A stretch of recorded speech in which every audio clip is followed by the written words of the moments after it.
क्या आप जानते हैं कि मोहनजोदड़ो की खोज एक हिरन की वजह से हुई?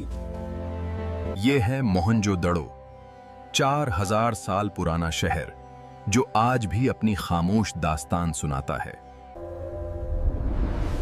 मोहनजोदड़ो इंसानी तहजीब की कदीम तरक्की का जिंदा सबूत है।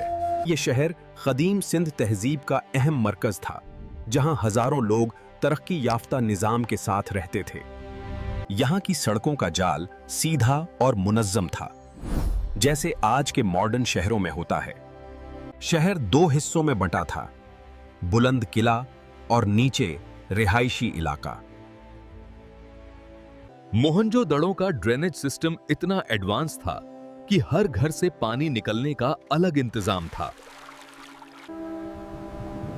इस तस्वीर के बीच में जो लंबा ट्यूब जैसा ढांचा है, ये मोहनजोदड़ो के 700 से ज्यादा कुओं में से एक है। मोहनजोदड़ो की खुदाई से मालूम होता है कि सिंधु सभ्यता में शहर की योजना, रोजमर्रा की जिंदगी, फन और मजहब कितनी तरक्की याफ्ता थी।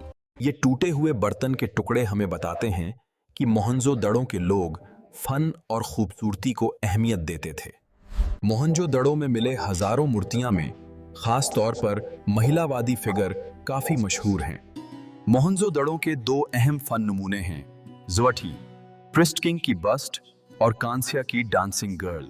ये है मशहूर ग्रेट बाथ। माना जाता है कि यहां मजहबी रस्में अदा की जाती थीं। यहाँ बड़े गोदाम मिले हैं जो गल्ले को जखीरा करने के लिए इस्तेमाल होते थे। इस शहर के तिजारती ताल्लुकात दूर दराज इलाकों तक फैले हुए थे। आज तक यहाँ की लिपि पूरी तरह पढ़ी नहीं जा सकी। ये अब भी एक राज है। इसे पुजारी बादशाह कहा जाता है, मगर असल हुकूमत का निजाम अब भी नामालूम है। आखिर ये अजीम शहर कैसे उजड़ा? सैलाब, मौसम या कोई और वजह? कुछ माहिरीन के मुताबिक दरिया का रुख बदलना इसके जवाल की वजह हो सकता है।